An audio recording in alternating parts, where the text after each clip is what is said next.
and as people trickle in. I just want to take a couple of minutes to introduce the context of this town hall. So as many of you know that I was gone for about 2.5 months in India. And as we started coming back after the holidays, I started getting many emails and messages from my colleagues and students in the department saying that, is this real? Is this pandemic fatigue and also this sense of burnout that we are experiencing? Is it only me?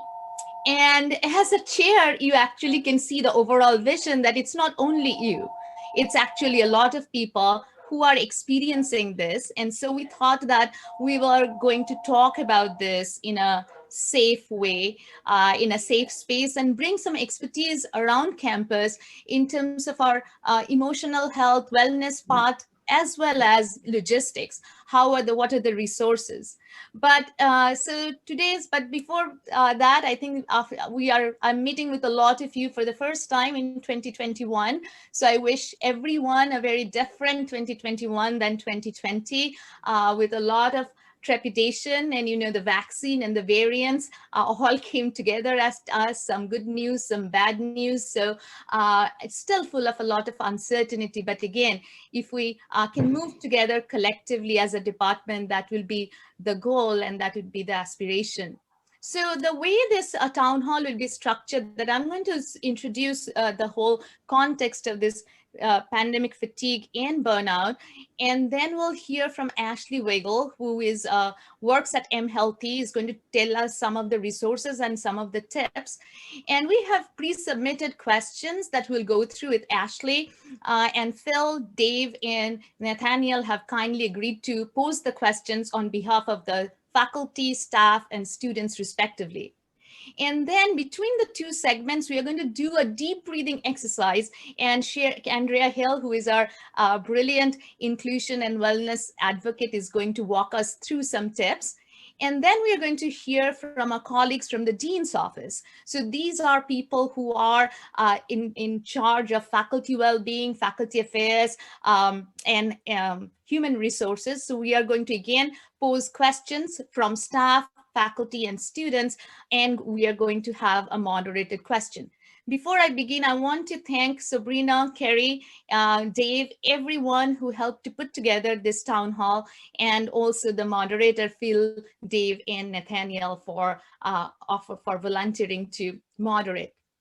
So pandemic fatigue, how do you define it? So as a researcher, of course, you Google and you find out what is a proper definition of pandemic fatigue. And I am not sure we are going to take the definition posed by World Health Organization for today's town hall, but still I wanted to define it.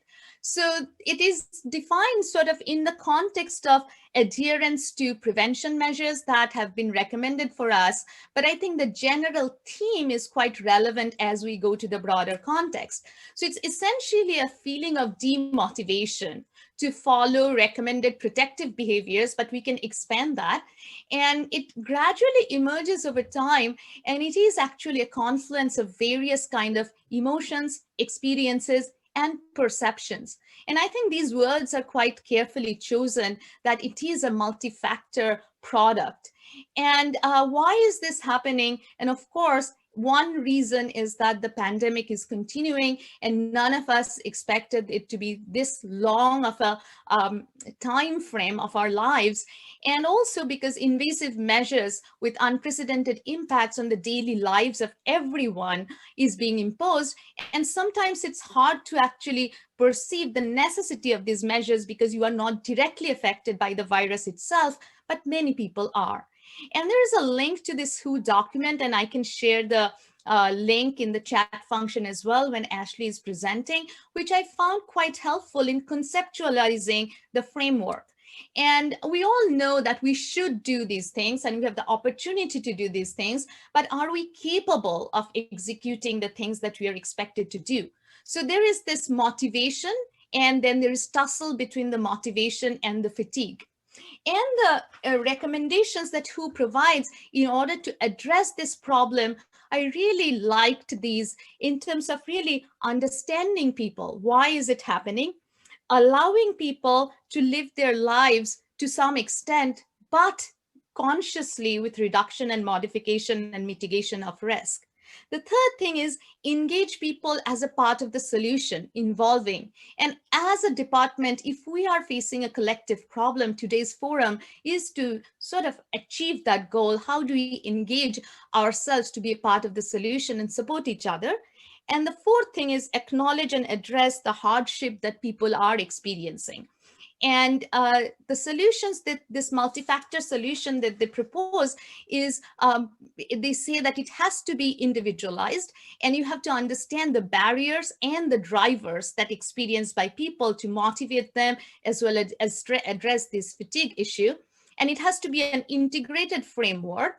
And of course, it has to be at various different levels. And this department is very only a small part of what is going on in the broader scale in society, public health, societal, cultural, and economic considerations. So you have to be inclusive, and you have to listen what is going on.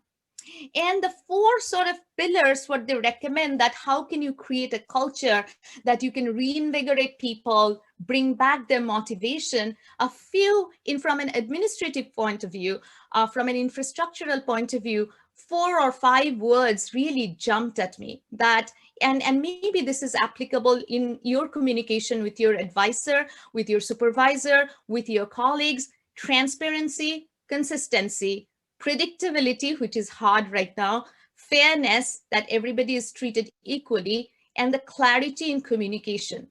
I really liked these pillars because we often forget, it seems like we are theorizing, but I think this is something, these are very concrete metrics which can bring back the culture of reinvigoration. And then the second thing, burnout. I read this paper, which is actually a beautiful paper titled Collective Burnout, Societal Burnout, a Pandemic Legacy. And again, I have put the reference of this paper, which says that burnout you define as a state of emotional, physical, and mental exhaustion caused by excessive and prolonged stress. And it is perfectly natural because we have been dealing with this pandemic, and it leaves you with an overall feeling of being drained and unable to function in the context of many aspects of life. And again, it can lower your motivation, purpose, and leave you with a feeling of helpless, hopeless, and resentful. And there's some very interesting paradigm in that little editorial, and I have put the references, a reference in, is that, you how do you take care of that? How do you take care of yourself? So what are some signs of burnout? And I'm not going through all of them, but I can share this reference. But also, how do you sustain yourself for your well-being and preventing burnout? So one thing which is really recommended is to stay connected through regular check-ins with your colleagues, family, and friends. And that's what we are doing today in terms of sharing tips, staying connected, and sharing our joys and sorrows as a community. And the last 2 lines of this paper really was haunting and very compelling to me, that it said that, remember, practicing good self-care will do wonders for many facets of your life, both during work and home life, which today often take place in the same environment. So I think it is really important that we all acknowledge this and assent to this philosophy, so that there is that sense of transparency, predictability, fairness, and clarity in communication. So with that, I think, again, I'm going to share these 2 references. I am going to hand it over to Ashley to share some of the self-care resources that mHealthy is thinking about. Ashley. Wonderful. Thank you so much. You could not have teed up my talk better. We even have some overlapping details there on some of those signs and symptoms. I'm going to go ahead and share my screen. Thank you so much for inviting me to speak to this group today. I'm a proud SPH alum from down the hall in HBHE, and a former SPH staff member when I worked in EHS and HBHE some years ago. So really glad to be chatting with you all today. Again, my name is Ashley Weigel. I am Associate Director of mHealthy, and I hope today I can just offer a couple of tools and strategies and potentially some resources that can allow folks to feel supported during this time, as Ramar said, of increased uncertainty and just kind of fatigue and sort of exhaustion of having to deal with this for so many months. I'm going to start with the U of M philosophy of well-being. Folks may have seen this in various places, but it's important, I think, to recognize that as we think about well-being, we're thinking beyond the physical, right? This is based off the SAMHSA model that, of course, many folks have seen, but it's beyond just taking care of our physical selves and really paying attention to our emotional and mental experiences, our environment, as well as financial, occupational, social, intellectual, and spiritual well-being. I could have lifted this right off of Dr. Mukherjee's slides, but these are the signs, right? They're all really clear. Letting our guard down with those prevention practices, feeling irritable, impatient, angry, easily frustrated, change in tolerance of stressful situations, right? So when stress would arise in the past, we had different coping levels, and now things that typically we'd be able to handle pretty well are overwhelming us and really bringing us to the point of breakdown. Coping with increased substance use is relatively common right now, and difficulty focusing and concentrating. And to be clear, pandemic fatigue isn't a mental health diagnosable condition, but it is this collection of experiences that we're coming to understand, and we can predict at a population health level that characterize how many are feeling at this stage. And so one thing we want to consider is that there's this idea of surge capacity that has been studied, and communities, especially when they're experiencing natural disasters, fires, floods, tornadoes, there's this collective adaptive system called surge capacity, which is mental and physical, that humans can draw on for that short-term survival in acutely stressful situations. And that lasts for a few weeks or several months as communities are repairing and healing together. But now we're sort of in this eternal state of having to adapt and having to cope. And I heard someone say the other day, we're all in a perpetual state of waiting. We're all waiting for something. Our school's going to go back in person. Our school's going to go back to remote if you've got an in-person student. Waiting for the vaccine, waiting to learn how this variant may or may not spread, right? We're all waiting for news or information or a change in circumstance. And that can be a really exhausting place to be. So I think as a good first step, it's simply acknowledging that our surge capacity has been depleted. And fatigue is a natural and normal mental and emotional behavioral outcome of all of this long-term adaptation. So what do we do? And how do we cope becomes our question. So a couple of tools for doing that. When our surge capacity has been depleted, we have to tap into alternative energy sources. We have to find new ways to fill up that tank, and we have to differently prioritize what fills up our energy sources. So a couple of ways that we might think about doing that is finding and doing some self-reflection about what are those energy sources for you, and I'll talk more about that in a minute.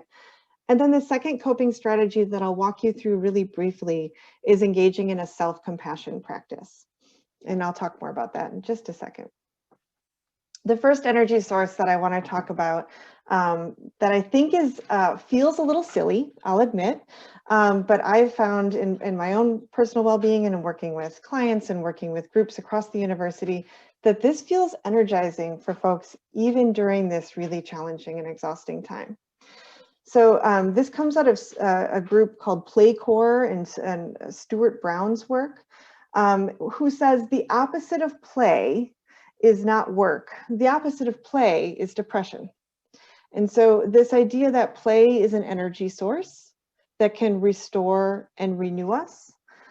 And there are three things that are required to be engaging in play.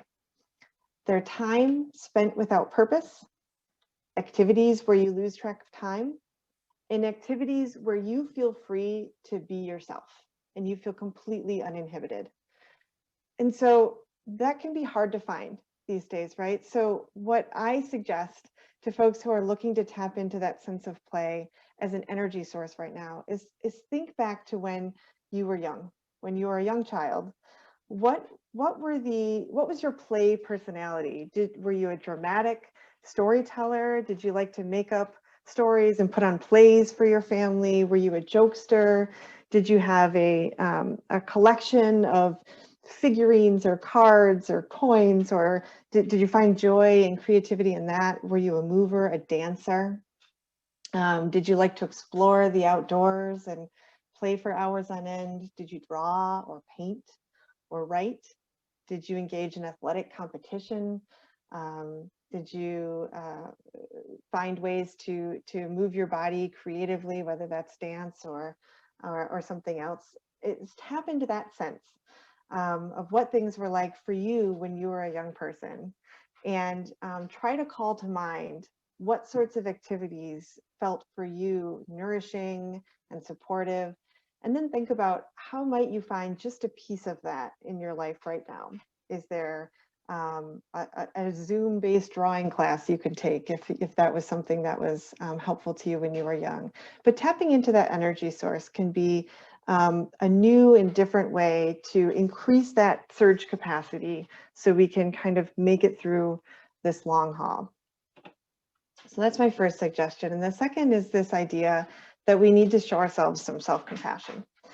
And that starts with acknowledging that we are human beings, feeling human beings with multifaceted responsibilities, family dynamics, backgrounds, beliefs, etc.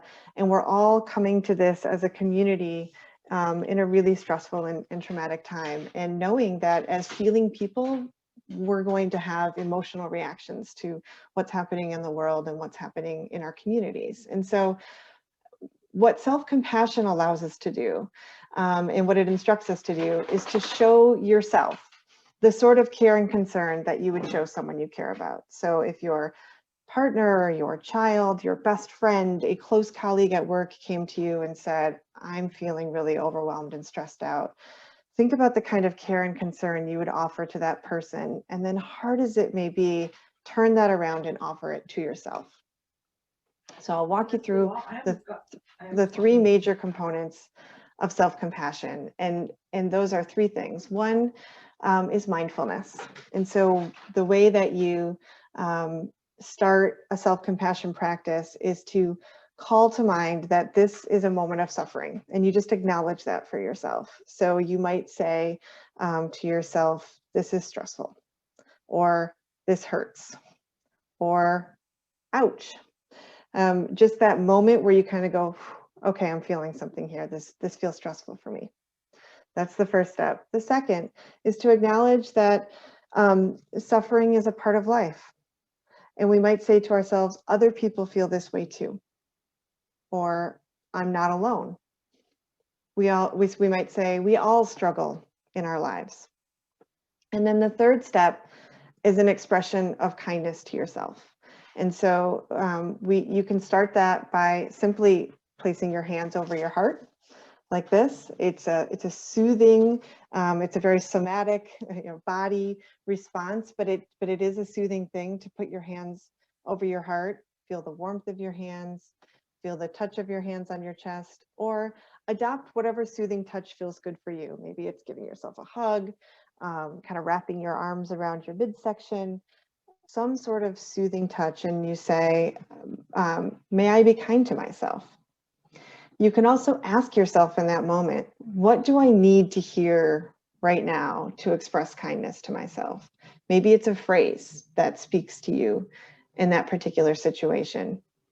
So I'll give you a few examples of what I use and what I recommend to others as well.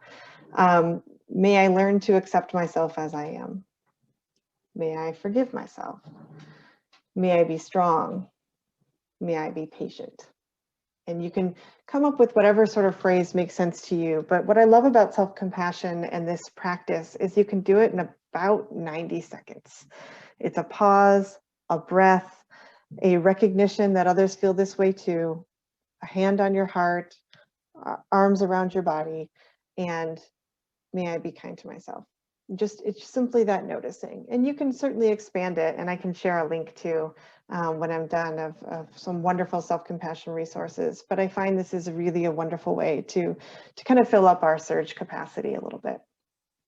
I'm going to tell you a little bit about some resources that we have. I don't know if you all have any Michigan medicine staff, but in case you do, the Office of Counseling and Workplace Resilience is available to you, as well as for all of our campus faculty and staff. We have the Counseling and Consultation Office.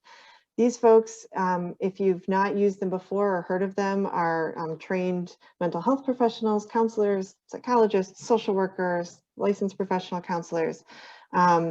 They do individual and couples therapy at no cost. It's short term, so up to 6 sessions per issue per year. And if you need more support than that, they will help you find someone in the community that accepts your insurance, that's available.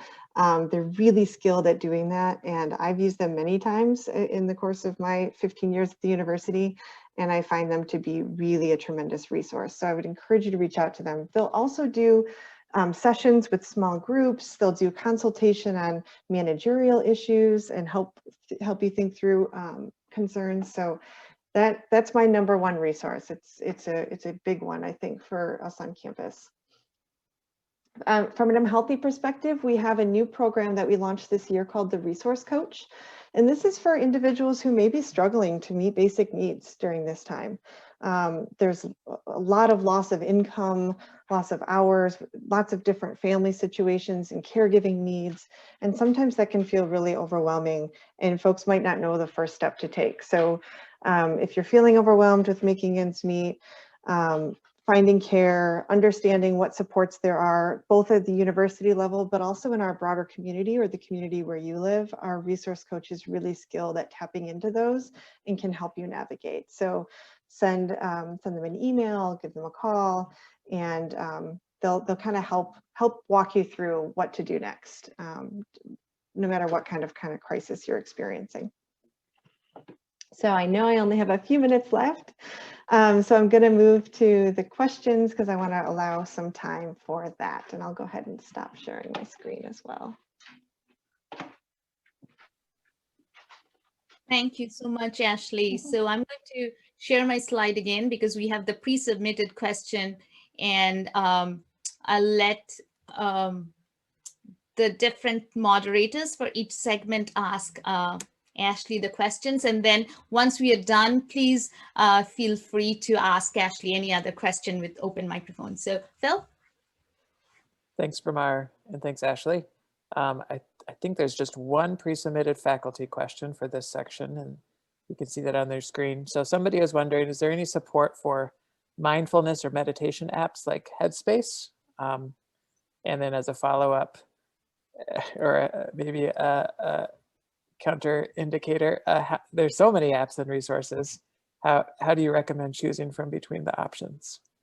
Yeah, that's a great question. So at the university level, if folks are familiar with Workplace, which is a work-based, it's like Facebook, it's actually owned by Facebook, but you don't have to have a Facebook account to join, and it's not connected to your Facebook account. But I can send a link to this as well. On Workplace, we have a number of meditation and relaxation sessions that are live. And so several days a week at noon, you can hop on. They're 13 or 14 minutes long. It's kind of nice to go on there and do it live because you've got folks commenting and good to see you and thank you so much and I needed that right now, and you get a little bit of social interaction along with that. So if that's supportive for folks, I'd recommend you check those out. Healthy sponsors those.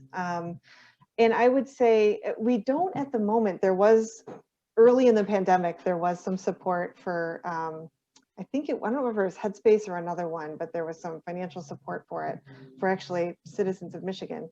But there's also a new one called Silver Cloud that's being offered. And I don't know if folks have heard of that, but I can send a link to that as well, which can just kind of help you navigate different experiences, anxiety, mild depression. It just gives you some feedback and resources. How do you choose? There are so many and it's overwhelming. I think there is no right answer. It's whatever one you use, that's the one for you.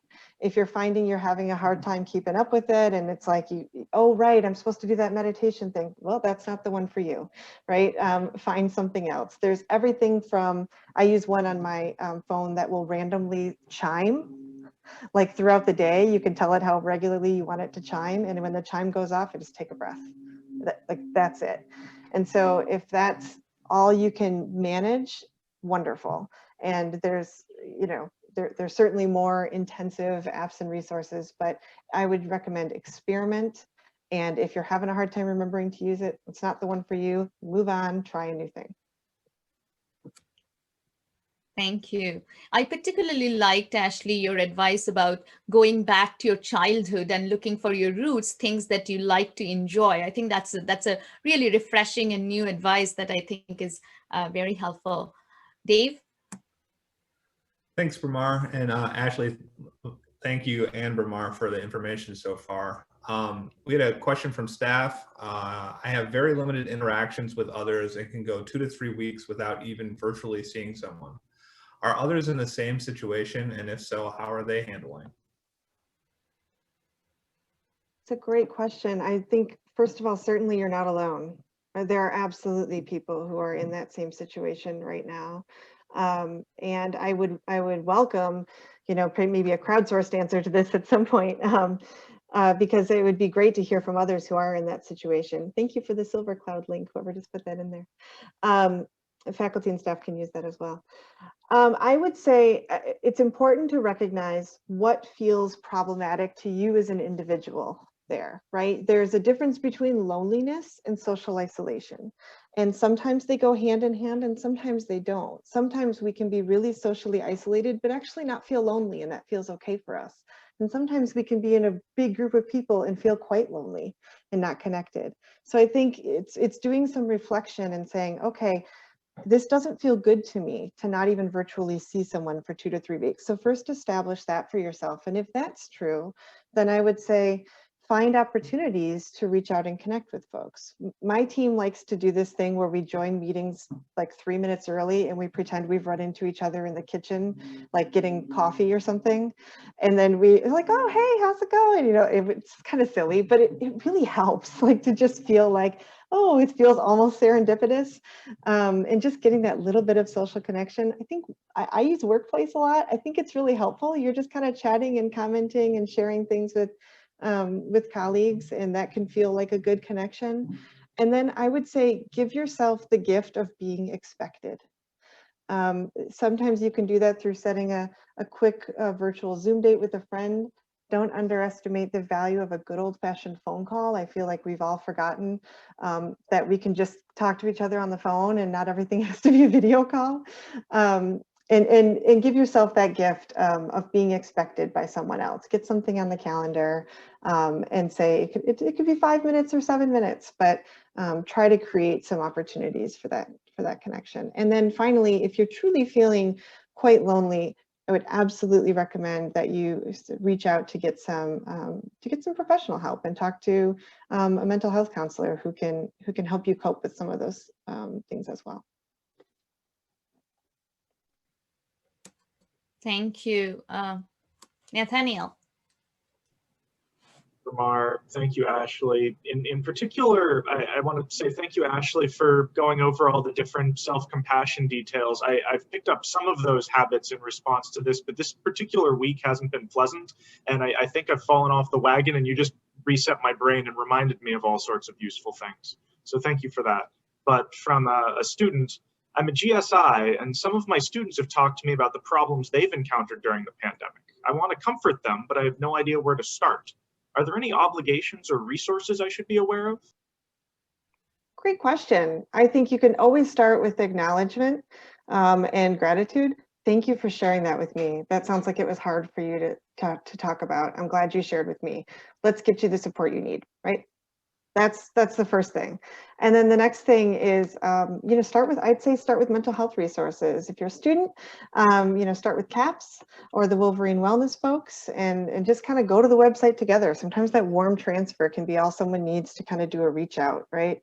Hey, let's look, they have free counseling, or they have free, why don't you reach out? I'm right here with you, I'll help you, right? And so I would suggest, acknowledgement, gratitude, and then referring to some of those broader, more well-known mental health resources. The Dean of Students Office also has some resource options there. I would start there and let the experts in those offices kind of triage from there. Thank you. I know, Ashley, that you have childcare responsibilities and you have your hard stop at 2:30, so we already exceeded that. But thank you so much for bringing these important ideas to this virtual space. I wish you all the best. It was great to see you after a long time. Yes, likewise. Thank you all so much. Have a wonderful weekend. Thank you very much. Bye.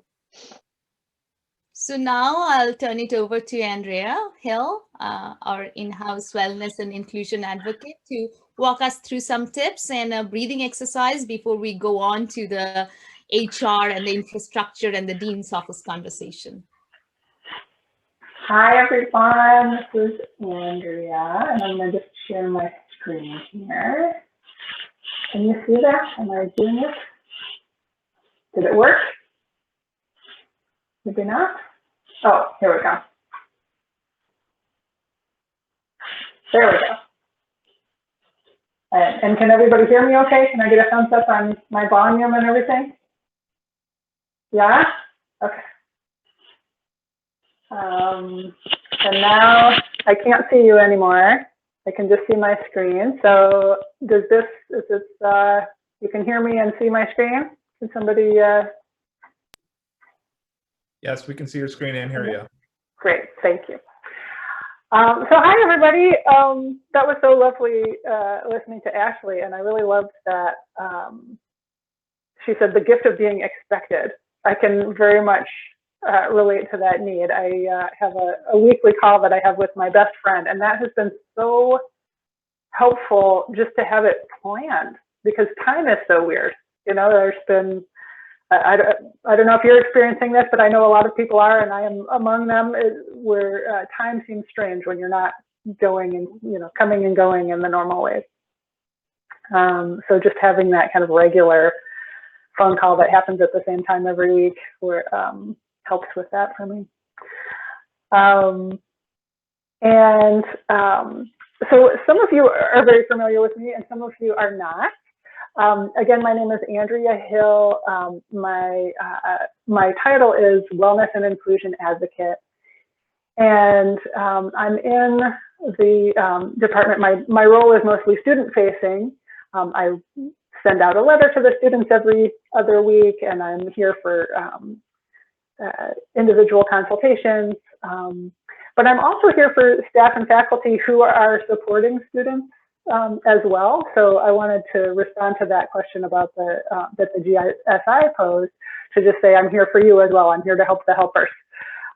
So if, please reach out to me anytime. I'm very glad to hear from you. And email is the best way to do that, and then we can set up a Zoom call. So yes, I'm going to repeat what Ashley said, that self-compassion is so important during these times, and compassion for others as we are potentially not working on all cylinders. And I took this quote, I think, from Facebook: "We are not working from home, we are sheltering in place during a global crisis." I think it's important to remember that, this isn't just working from home, it's more than that. A very kind of simple self-care inventory, since we are, it is easy to forget these very basic things when under a lot of stress. I wanted to share is eat, sleep, move, connect. Just kind of running through that list can be very helpful. Am I eating the right amount of food for me? Am I eating on a regular basis? Am I eating healthy foods that make me feel good? Am I hydrated? Do I wake up naturally feeling rested? What habits do or do not support that? move? What movement or exercise can I work into my daily routine? For me, I'm, setting a timer so that I get up out of my chair every hour or so and just do some squats or walk around the house or just do something that moves my blood, because it's very easy to look up and realize 3 hours have gone by when everything is seen.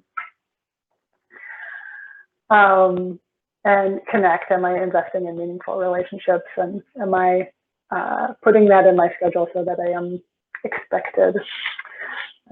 Like Ashley said. I am going to lead you through a breathing exercise. It's really simple, and you may have seen it, but I wanted to give some context first. And I've sent out a couple of letters recently, one on soothing versus numbing and another one on compartmentalization. If you're a student, you've received that. If you're staff or faculty and you would like to receive that, please let me know. I'd be happy to send those to you. But those really speak to, having that ongoing question: what is restorative to me in this moment? Right now it may be looking at puppy videos. Another time it might be getting these things done. It really depends. A certain amount of exercise is restoring. Beyond that, it's draining. There's a certain amount of TV is restoring. After that, it's draining. So just being aware of what is actually soothing you versus checking you out, making you feel just less here. Even though that gives you a little break, it can have debt associated with it. And compartmentalization. So we're all kind of going on with normal life. We've got, and we have pandemic fatigue, but we also have crisis fatigue. It's not, the pandemic is a background for so many other things going on as well that have been really difficult. And the workload that all of you are under, really requires compartmentalization. You have to go on with normal life. You have to get your tasks done. There's not a lot of time for, emoting and processing. And that's such a skill and such an asset and completely valid, and also can set up a difficulty when you do have time to relax. So when there is an opportunity to breathe or sleep or be mindful of what you're eating, you can have this, from having been very focused on work, there can be kind of a backlog or a debt that has built up of when you haven't been able to express yourself emotionally, or you haven't been able to even notice what you're feeling emotionally as we go through these big losses that we've been going through. So some of you may start deep breathing and go, this is wonderful. And some of you might go, I feel really weird and uncomfortable right now. And that's just a sign that, yes, there may be some emotional debt there for you. There may be some time that's needed that feels comfortable for you to be able to express, maybe journal or talk with someone you trust, or emote, or give safe space for that. And then the other piece of context I wanted to provide was, self-care and community. You can't breathe your way out of an equity issue. And yet, as we work on really difficult problems, restoring our nervous systems can help us do that much more easily. Okay. So, you may have heard of square breathing. And then if we have time, we may do a body scan, although I'm looking at the time. All right, we'll just do the square breathing. And we'll do that for 2 minutes, which sounds short, but can feel long when you're breathing. And down here, I just listed a whole bunch of other things that can help. And we touched on those in Ashley's presentation. But please do reach out to me if you'd like help in navigating these resources. I'm really happy to, talk with you and connect you to the things that are most important to you, help you with that. All right, so square breathing, we have this lovely little GIF here. This is where you inhale for 4, hold for 4, exhale for 4, hold for 4, and inhale for 4. You can just join in with this as it is comfortable for you.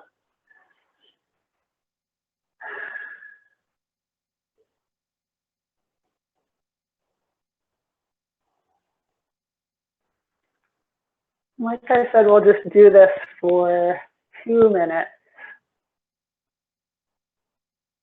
Exhale, hold, inhale, hold. And if you need to change it, that's fine.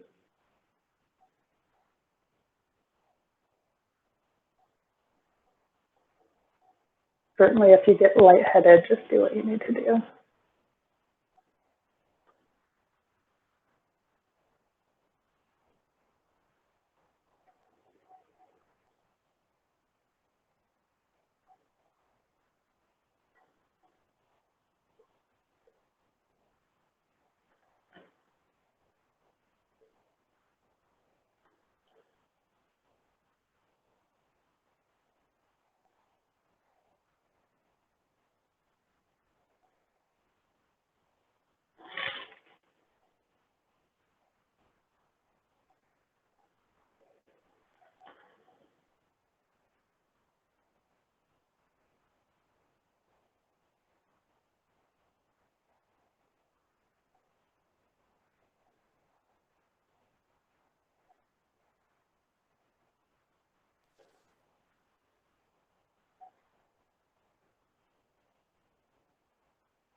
Okay.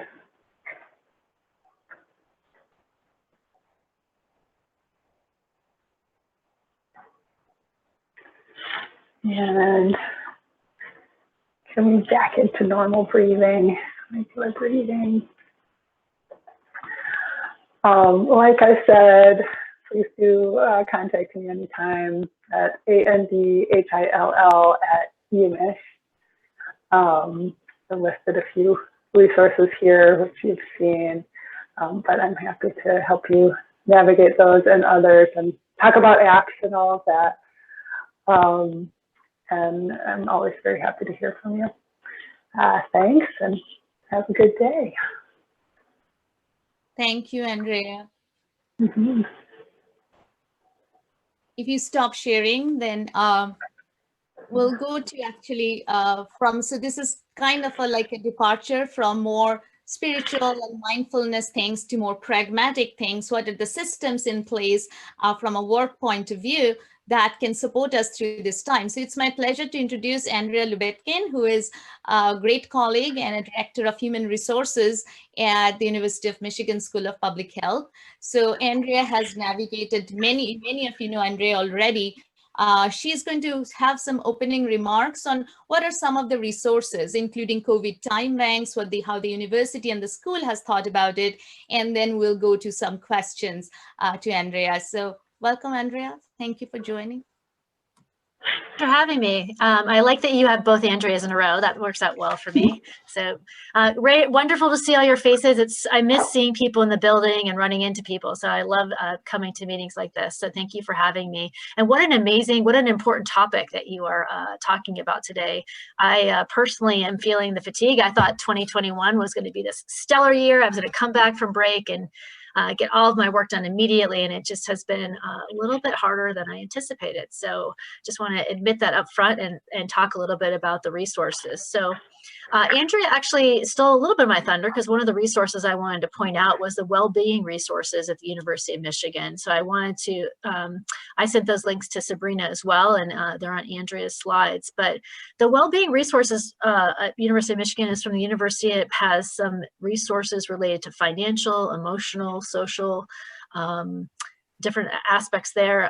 The thing I want to make sure you know is the faculty and staff, they changed their name, Counseling and Consultation Office is really still a resource for all faculty and staff. They have a move to virtual meetings and telehealth. That's a completely confidential resource. We don't know if you use it. You can call them and have meetings, and they provide resources, or if you need continuing support, we'll refer you to mental health counselors in your area. So I've used it. I know people have used it. I found it very helpful when you're navigating crazy spaces, or not crazy, difficult spaces. Like now is a difficult space, but there's always times when people need some additional support. So I encourage you to consider those resources. The other thing I wanted to talk about is time off. And so the University of Michigan has generous time off banks anyway. And one of the questions I saw was about how it feels strange to take sick days when you're working from home. And I want to just emphasize that we do have many time off benefits for faculty and staff, and you have the same ability to use those.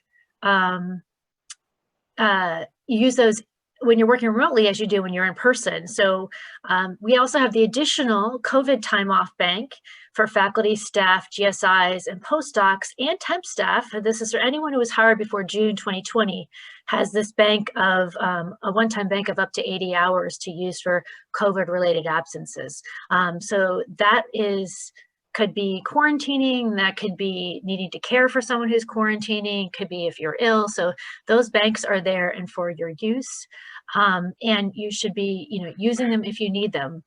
We want people to take care of themselves in order to be productive, to be a good member and a good colleague. You need to take care of yourself as well.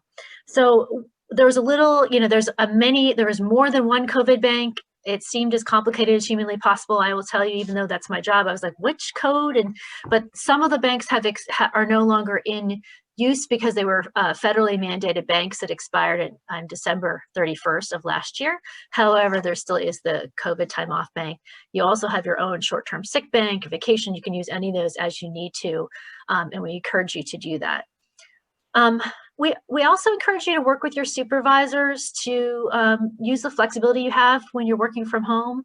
I think sometimes it seems strange to take a sick day when you're working from home because you can work from home in your pajamas. It's possible that I may have done that when I'm not on video. So, but I think people think, well, why would I take a sick day? I don't actually have to come into work, but you really need to take care of yourself. And if you're not well enough to work, you should be using that time off. And your supervisor should be supporting you in a time off. Sick time is a time off that, as long as you're using it appropriately, which most people are, is not something that generally gets approved in advance unless it can be preventative sick. So if you do know you have a doctor's appointment coming up, we all appreciate that you plan for that and you let people know so you're not looking for you, or you're not supposed to be in a meeting. So we do ask that people work with their supervisors for communication purposes. And as I see throughout the school, we have really accomplished and diligent and really proactive staff who use their own assessment and judgment as to when to take and how to plan for time off. I've seen people across the school, very, very diligent.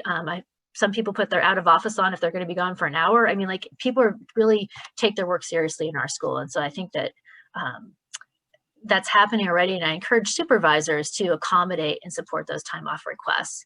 And if you have particular expectations as a supervisor, is let me know, X number of days in advance. Please do that. So I think that was my answer to the first question, Bramar, which was about it feels strange to take a sick day. So that was what I wanted to say about that is you do have the COVID time off, you do have your short-term sick banks.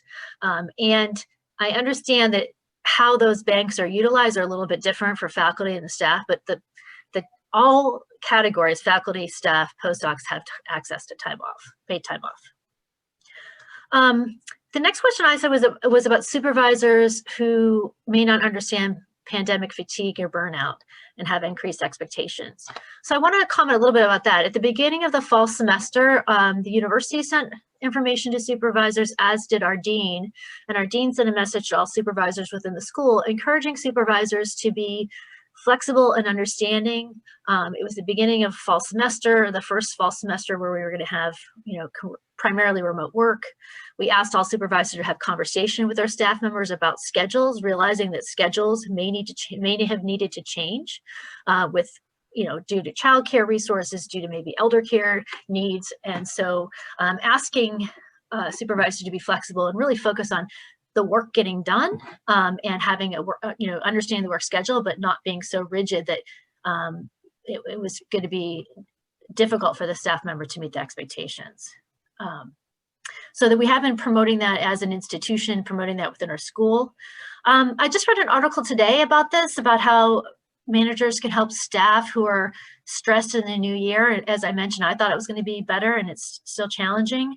But some suggestions I read today are about, continuing to be flexible, which I talked about, having honest conversations when you can about what's expected, what can happen, what deadline can be met. If you as a staff member are having a challenge with a deadline, please share that and talk through that. Another suggestion was asking staff to think strategically about their work and doing their work in a different way. Like some of the ways we did our work in the past may not work in this environment. That we need to look at things differently. Even in my own life, we have a staff orientation, the new SPH staff orientation that we were do quarterly, and we hadn't done it for quite a few quarters because we'll wait until we're back in person. Wait until we're back in person. Well, that back in person hadn't come, so we converted to doing that virtually, and it's working out well. But I mean, there's many things that we thought would happen are not happening the way, so we need to be flexible and strategic. We also, another suggestion is to break down goals into more manageable, smaller sections. I think many of us are feeling overwhelmed. Thinking about things in annual cycles, I think, are a bit much right now. Looking at maybe weekly, monthly, looking at things in a more manageable, shorter horizons. And the other recommendation is really to show grace and understanding of each other. We really need to just assume the best intent. We have a culture code here at the School of Public Health that we need to live into in terms of, assuming we're all doing our best and assuming the best intention. And I'm seeing this in my own life. I'm seeing this across the school. This is challenging now that we're about a year into this. It's, you don't have as much nuance. You don't have as much understanding when you're doing most of your work via email.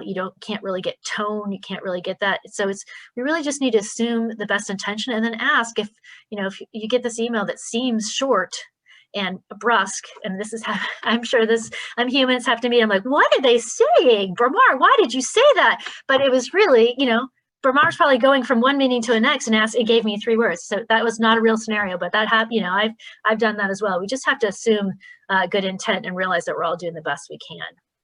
One question that someone in this article suggested was for you to say to either a supervisor to staff or staff to the supervisor is, if we were in the same office, what should I know that I don't know now because we're not working side by side? So what am I missing? What do we need to talk about here? I encourage staff, it's not a supervisor should initiate conversations. Staff also have the ability to initiate the conversations and talk about, I don't know that this deadline is going to work. I have this happening. Can we consider this alternate deadline?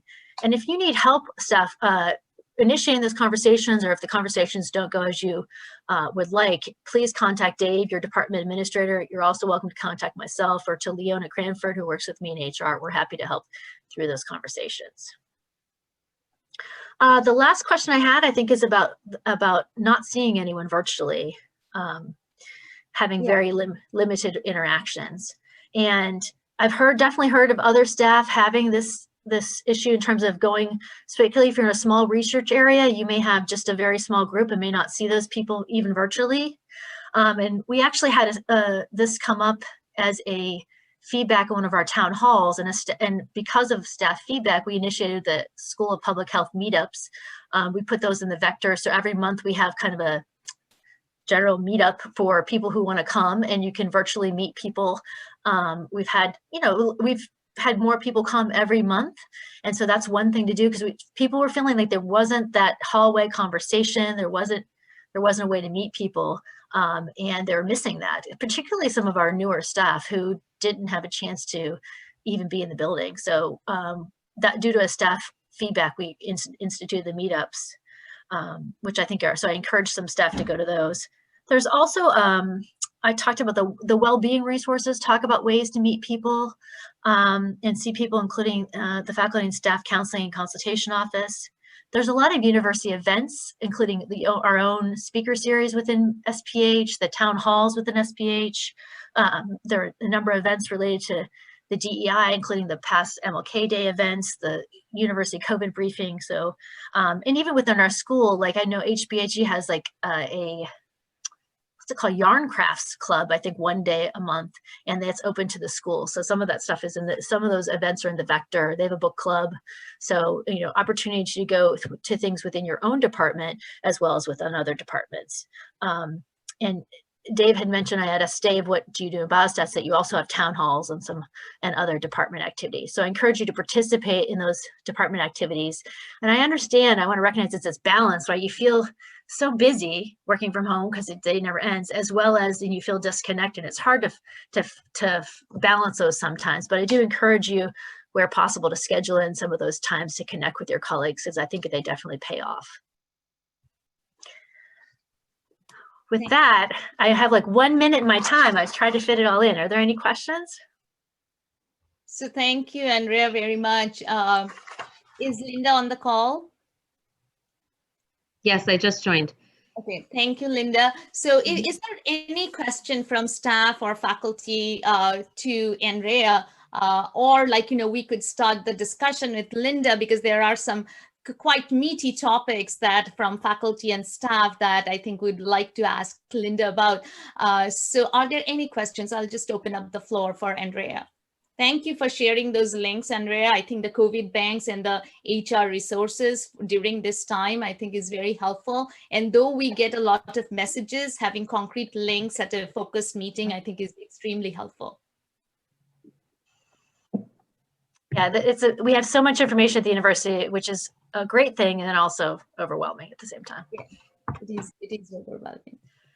So if there are no questions for Andrea, thank you so much, Andrea. And we can come back, like if Andrea is hanging out for a little bit, we can go to our Senior Associate Dean of Faculty Affairs, Professor Linda Elizabeth, a great colleague who have been a tremendous force to steer us through these difficult times. And Linda, you have done an amazing job in putting together resources to support us. But I think that in the interest of time, I'll let Phil ask questions that faculty really want answers to, and then maybe go on to if anything else that you'd like to add. Does that sound okay? Sure, yeah. Sure. That's great. Hi, everyone. Nice to see you. Phil. Thanks, Linda. So our first question from our faculty member says, our school and academia in general only celebrate strength and confidence, using words like resilience, solidarity, and fortitude.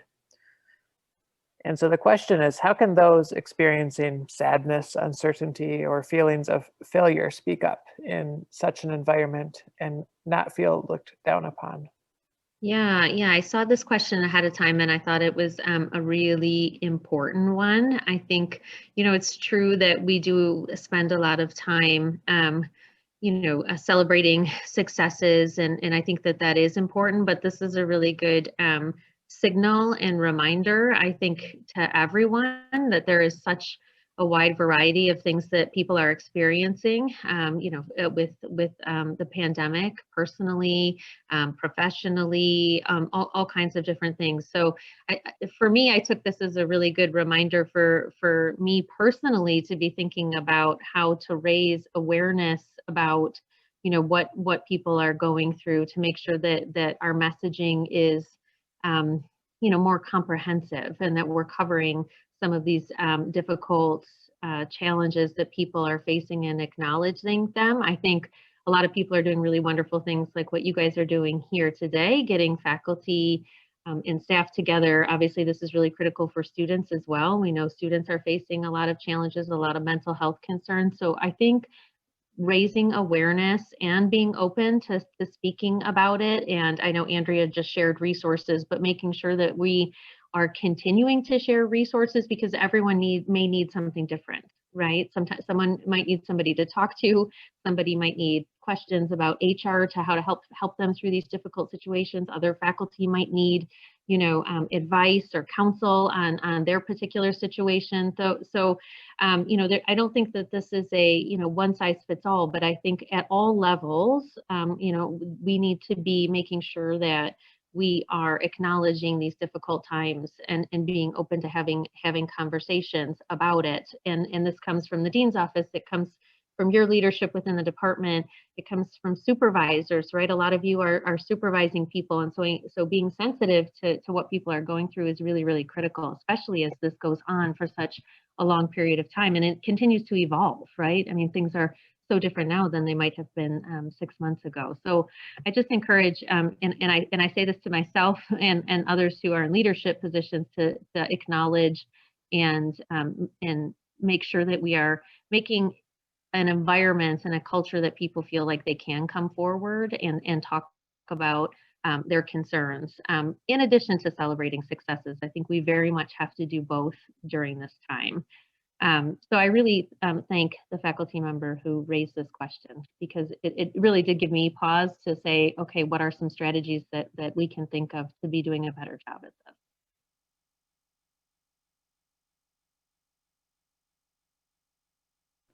So our next question is maybe a little bit more on the practical oriented side. So the question is, if a faculty member decides to delay their tenure or their promotion clock by 1 or 2 years, which is an option right now during the pandemic, how do they minimize the long-term impact on their career progression or their income or salary? Yeah, this is a question we've been getting a lot, right? About how are faculty going to be evaluated for things like promotion and merit increases during the pandemic. And I'll talk about the income salary piece. We've also gotten that question as well. So, you know, I do want to make everyone, and I think Biostatistics has done a good job at this, you know, really feel comfortable in asking for these extensions to tenure clocks if they feel like they need to.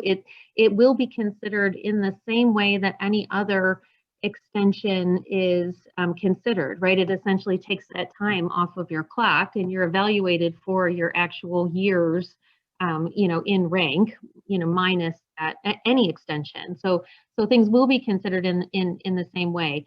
Now, we don't yet know, although it was a topic at the last executive committee, and it is a question that has been posed to the provost's office, whether or not people will be allowed to request a second year of extension. We certainly know that first year of extension is possible in every single request that we've gotten at the school level. We have granted, so we've been very flexible with that, as we should be. So we're not sure, but I'm very hopeful that people will be allowed to request another year. As you can imagine, you know, depending on the kind of research you do, people may be adversely impacted, you know, along different timelines. And so I think that this is a really big issue. For example, we have researchers who have animal labs, right? And so, you know, they may just now be able to go back in and start doing experiments, et cetera. So, you know, their experience may be different than somebody else's. So we have posed that question to the provost's office, but we don't yet know. But again, just want to emphasize that we have been very flexible in granting those extensions. We were asked by JFAB which is the Junior Faculty Advisory Board, about this question about income and salary. So you're delaying for a year because of COVID, and would there be some way to go back retrospectively because you had to delay your promotion and therefore your promotional increase in salary? And the answer to that, unfortunately, is no, we're not going to be able to do that. And as you guys know, people have extensions for a number of reasons, right? COVID is one that we're dealing with right now, but there are many reasons why people may need to take additional time, and just, for equity reasons and for financial reasons in the current state where we're at and all of the uncertainty, we're not going to be able to go back and make those kinds of retrospective increases for promotions that were delayed. So unfortunately, so I know that that's not great news. I will say that we have been having lots of conversations about how should we approach promotion this year and in the foreseeable future, because it's not going to be just this year where the promotions are impacted, and how will we approach merit. We have a lot more flexibility with respect to how we handle merit, because that's an internal school system. And we don't yet know if the university will allow us to have a merit program, but we still are right now moving forward as if we will have a merit program, and thinking about the guidelines that we'll put in place to evaluate people, because we've had these 2 years, right, where people didn't enter merit information last year. And so how will we look at those 2 years? How will we handle teaching evaluations, because people have had to pivot and teach in a different format. So these are all things that we're really trying to get some concrete guidelines on. I will say teaching evaluations during this time will not go against faculty. So it won't be, there won't be a negative repercussion. We've had a lot of faculty who have excelled in teaching remotely. So we also want to make sure that we're rewarding people who have been able to be successful. So it will be potentially beneficial, but will not be harmful. So I just wanted to mention that. And so same kind of thing, we're thinking about, well, how do we reward people who've had these tremendous service contributions during this time, who've really had to pivot their work to helping the university, to helping the state of Michigan and the governor. So that's something else that we're thinking about right now. We are also thinking about research productivity, and, again, for our own internal merit system, do we want to have something like a COVID impact statement where people describe how they were impacted by COVID, and every faculty member would do that, so that then the chair and myself would be able to talk about that in an individualized way. Those are some of the things that we're discussing, and more will come about that as we make some more decisions. Promotion is a little less out of our control, although we still have some things that we can do there. I will say that promotion standards won't change, right? So there's been some questions, primarily from junior faculty, to say, well, maybe we should change promotion standards in light of the pandemic. So from a university perspective, I can say that the university won't change their promotion standards. So we'll still be working with the same kind of metrics that we normally work with, although people may have extensions, for example, to help them to achieve those milestones. So one thing that we have been talking a lot about is how do we let people know external to the university about Michigan, for example. So you all may have external reviewers for your promotions that are in different parts of the country, different countries altogether, who may have been impacted by COVID differently than we have been in the state of Michigan. So that's been something that's being talked about at the university level, but we've also been talking about it at the executive committee level. And you all may have had some conversations as well, led by Sebastian, given his role on the executive committee. So we're trying to do a lot of outreach to the provost office to see where things are going. We're having a lot of conversations internally, the executive committee, with AFAB, with deans and chairs meetings, and having conversations be facilitated at the department level too, so we can begin to come to some consensus so that we can provide some more clear guidance. So we're not there yet, but do want to let you know that we are spending a lot of time on this right now, and there will be more information hopefully soon. That was a long-winded answer. Sorry, that was a lot in that question. Of course. So that's the main, like, that's why I said that, well, let us go to the questions directly, because it is meaty. So Phil, any other questions from you or to the from the floor? Because I think the other two are student questions, but I think that maybe all of us together, Linda and myself and others who are on this call, can address those questions as well. But Phil, is there anything else that on your mind? I didn't receive anything else. I think some of the student questions are also equally apropos to the faculty and staff here too. So Yes. Thank you, Phil. Nathaniel, do you want to ask the question about the students?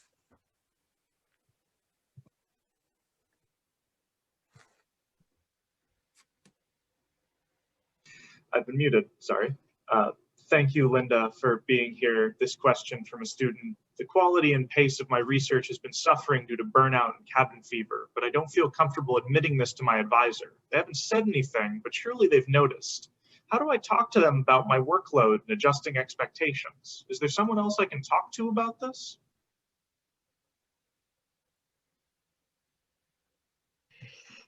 Well, I can certainly say a few words about this from the faculty perspective. We have a lot of faculty on the call today. And, I feel like, again, we have to be sensitive and flexible, right? I think those are the key things. And this is across all levels, students, staff, and faculty. And so I think, at least in my perspective, that faculty understand that students are facing a number of challenges, and hopefully, are comfortable having these conversations with their students. And so I think from a faculty perspective, and this is, even for me, from my faculty hat, this makes me think, well, gosh, if you haven't already done so, maybe having that personal outreach to your students to say, how are things going? Let's have a conversation about, where things are at, and reasonable expectations with whatever their personal situation is. I think that goes a long way when faculty have that outreach to students, and I'm sure a lot of you have already done that. So I would just encourage you, if you haven't, to let your students know, you're aware of these challenging times, and that maybe there needs to be some flexibility in terms of the expectations.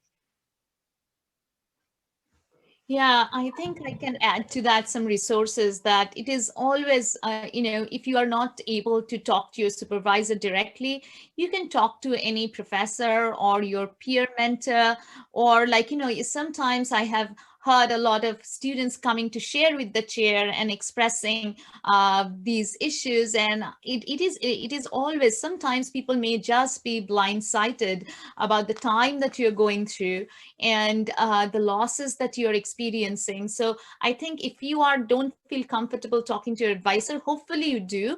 But always there may be someone else that you can talk to, who can talk to your advisor as well, as a friend and as a colleague, because that's also possible. But hopefully you have that relationship with your advisor that you can talk about it. And most people, when you talk about it, would understand. So but there are other opportunities as well. And also this year we formed, particularly with respect to GSRA responsibilities, and Nathaniel is a part of that committee and that initiative, the Student Conflict Resolution Committee. That could be a resource as well to discuss if GSRA expectations, there is a mismatch and a misunderstanding. So just wanted to point out to those resources.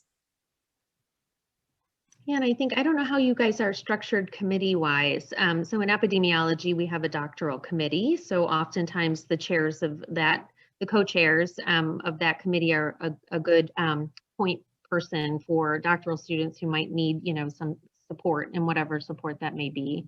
So if you have any kind of comparable committee or group that could help, that might be another place. Yeah, I think our peer, Bramar mentioned the peer mentoring committee. I think that's good as a student to student. We also have the student conflict resolution. And of course, talking directly to me as associate chair for academic affairs, reaching out directly to Bramar or other faculty that you're comfortable with. I think it's a good reminder. I think there's a tendency for a lot of us, faculty and students, we're just kind of working through, just because the sort of natural things in our life that would give us breaks are not occurring, we're not taking them. And not that there's necessarily a grand vacation that you you can jump out and do right now to take a break. That we, you know, that we may need to sort of think proactively about actually taking some time off here and there when possible, just to perhaps do a somewhat artificial version of what would be happening in normal life. Yes, thank you, Mike. And again, thank you for all your work in staying connected with the department as well. And there are several committees, Linda, but we do not have an exact equivalent to the doctoral committee. We have candidacy committee, we have recruitment committee, we have associate chair for academic affairs, and several people that you can go and talk to, but we do not have sort of a doctoral committee which supports the needs for the doctoral students in a, like, you know, broader way. And that may be a good idea to think about. So this is the second, this is the last one from the students. I think that, and maybe you can, Nathaniel, up to you, how you want to ask this question. Yes, I think this is a very open-ended question for a lot of different people might have different responses to this. So I hope several people will speak up. This is my first year at Michigan. BSA, the Biostatistics Student Association, has put on several fun events to help new students meet each other over Zoom, but I feel like I don't know any professors in the department. Are there ways for me to meet professors and learn about their fields of study? So I think more than Linda, I think this is on us, and how do we do that? So I was wondering, Peter, do you have any ideas? Because we discussed having these brown bag seminars where people can talk about 15 minutes of snippets of their, like, you know, their research. And this helps students, because one thing I have heard from our share with the chair sessions as well, how do I pick an advisor during this time? It is really so hard to get to know what people are doing, and setting up a Zoom call is not just knocking on the door. So how can we facilitate that, showcasing faculty research? Thanks for this great question. I think that we are initiating this open lab meetings. Like we have scheduled several open lab meetings. So some kind of small group of researchers meet regularly, like my lab meet at 4:30 to 6 every Monday afternoon. And so I sent email already out that you can go to Hive to log in and to look at that open lab schedule, where you can see individual faculties and their associate groups are doing some kind of research and learn something, you know, so then you can decide whether or not you will attend the meetings more regularly, or you want to really, you know, talk to the professors in that research group to have some further conversations about research or other things. And I mean, every student is welcome to contact an individual professor if you want. Like say, email me, Peter, like I want to say about 30 minutes, you know, talk with you and some, you know, research or something I like to, you know, talk to. I'm very happy to talk to students if there's a, you know, some kind of the request like this. I think all the colleagues I know, they are very, very devoted to their career, to the department, and they're welcoming to any request like that. They're happy to talk to you. And I think that you have brown bag seminars where you can invite individual faculties as a cluster to present their research as well. So I would say that go to check this open lab meeting calendar, and then you can see if you're going to like randomly just go one lab and say, okay, I want to see what they're doing, you know, if that's something I would, you know, decide to attend more regularly during this semester. Yeah. And I don't, so what other things? So I just want to put a pitch in too. I think we started the student faculty lunches. We've right. often done the student faculty dinners, which I think we finally decided we're going to have to wait for better conditions. But the lunches, I think, seem to be working a little bit better. And so I think I have totally followed it. I know we started beginning of the week getting those organized. So that's going to be another direction where you can kind of meet in a little smaller environment. But yeah, I want to emphasize too, you know, if we were in real life, a lot of you would probably be coming by and knocking on doors. I've certainly, you know, students come by and chat with me out of the blue about research, particularly if they're, you know, thinking about PhD plans and so forth. And so we can't quite do that in this world now, but you certainly can, email. And I think we'll all be very responsive as we can be. Thank you, Mike. Thank you, Peter. Any other thoughts from students, postdoc staff about this issue of like how to get to meet your professors and how to foster connections and conversations? Yeah, so one thing I should mention that Jing is organizing a student grant session on February 11th. Then a group of us are organizing a event that to have a student to discuss some, academic related, particularly for the grant applications, suitable funding, like scholarships to students. So we're doing some activities and to, have some engagement of students, on something, right? So. Thank you, Peter. So since I know Linda's time is very precious, she was actually traveling with her family and just budgeted this time. I just wanted to check in with faculty, staff, if you had any more questions that Dean Elizabeth can help us answer. Could I just make a comment? I just got back from trying to ski outside my house. So I have my skiing picture in the background, unlike Peter, who has his summer hiking picture in the background. We might be able to, I know it's supposed to be in place at the moment, so it might not be feasible until that aura goes away. But I mean, the state parks in Michigan are just beautiful in the winter. And a lot of my friends have been spending a lot of time hiking, and the trails are very very icy right now. But for like $15, you can buy these cleats that you can put on your shoes that work fantastically well. So you can actually go anywhere in these cleats, basically, unless it's heavy snow. So it is quite feasible to hike around here, and that would be one way if there was people organized a hike, then that would be a way of meeting people. Yeah, Rod, I'm in northern Michigan. I was hoping for a lot of snow, but that is not the case up here. So there's less snow here. Grayling. So we've been twice, and Grayling's actually had quite a lot of snow, and it's only 3 hours from here. Yeah, so it's a lot easier to get to than anywhere else, and they have some really good skiing in that area right now. Yeah. I put in a message that people can work from hotels. It's not, these hotels are not very crowded these days, so I don't think it's very risky to stay in a hotel right now. They have plenty of precautions about disinfecting things and things, particularly if you go midweek. Now I know you have work to do, but you can work from a hotel. You can do Zoom meetings from hotels, so it's not totally out of the question to go up to Grayling or a place like that and just ski for an hour and then work for the rest of the day. I mean, that's a change of scene. It's certainly a good cure for being stir crazy, in my view.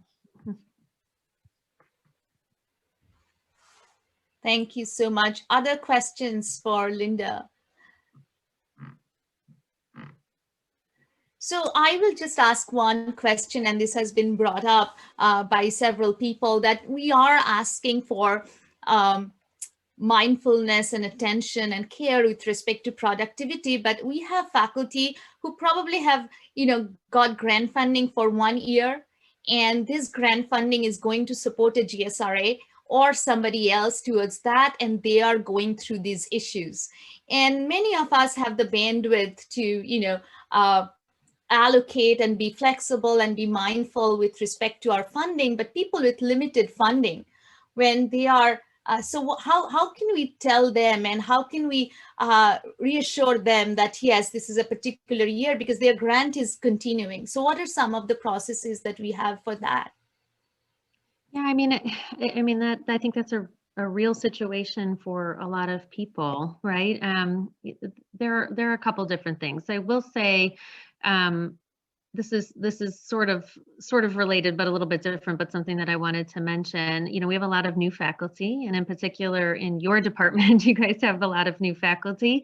And so there is flexibility for those that have startup packages. I just wanted to mention this, that if you feel like it would be more useful for you to extend the time that you have access to those funds, given some of the restrictions that we've had in place recently, that we have granted all of those requests also. So please keep that in mind. That's not exactly related to if you have a grant and it's short term, but I know that people have other sources of funds that they may perceive as short term from the school and department that we might be able to allow some flexibility for.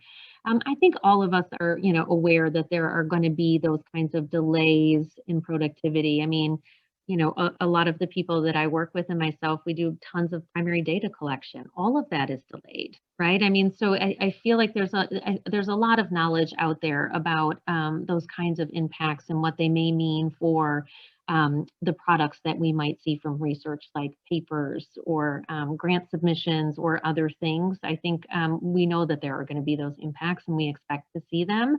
You know, whatever you can do to be you know, strategic within your personal situation to map out, you know, how you might be able to, you know, maybe it's not going to be the same level of productivity, but that there will be some productivity, you know, whatever works for your personal situation. I would just suggest trying to put some of those milestones in place so that you sort of can pace yourself with respect to whatever it is that you personally are going through. There's just so many levels of complexity. But certainly that is to be expected. We know that there are going to be different kinds of delays people face. And I think the question was more with the funding agencies when you submit the progress report and things like that. Will they be cognizant and understanding? Because in some cases, data collection, you can probably delay and ask for a no-cost extension. But methodology, you are supporting GSRAs and so on, and that's continuing, and the progress is slow due to personnel issues. How are funding agencies thinking about that? I mean, I feel that funding, at least NIH, has been very receptive, not just to no-cost extensions, but for example, you know, people may have much larger carry forwards that previously would have been more highly scrutinized, but, you know, you can't hire staff, or, you know, like you said, there may be things that are related to the GSRA work or whatever those delays have been. I don't know outside of NIH. I know there are lots of different funders for the biostat faculty, but I feel like NIH has been quite understanding about those kinds of explanations. I know, you know, for a lot of people, their program officers are contacting them directly to get that kind of information about how, you know, the pandemic has impacted their specific grants. I know I've been asked to report back to my program officer on those kinds of things. So I feel like, again, they're very aware, and at least what I've seen so far have been very flexible. So I think that, thank you, Linda. And are there any last moment questions? So I think that I'd like to sort of conclude on a note of hope and gratitude. Thank you for everyone for coming together this Friday afternoon, and for all your contribution to Biostatistics and School of Public Health. We know that there is always light. We have to be brave enough to see it. We have to be brave enough to be it. And thank you all for your contribution. Have a wonderful weekend. Stay well, stay safe, and think of all the thoughts and resources that came to the virtual room today. And hopefully we can benefit from all of these and leverage as we move forward. Thank you, Andrea. Thank you, Linda. Thank you, everyone who participated. Yeah, it was great to see you all. Have a great weekend. Bye-bye. Thank you, Bye.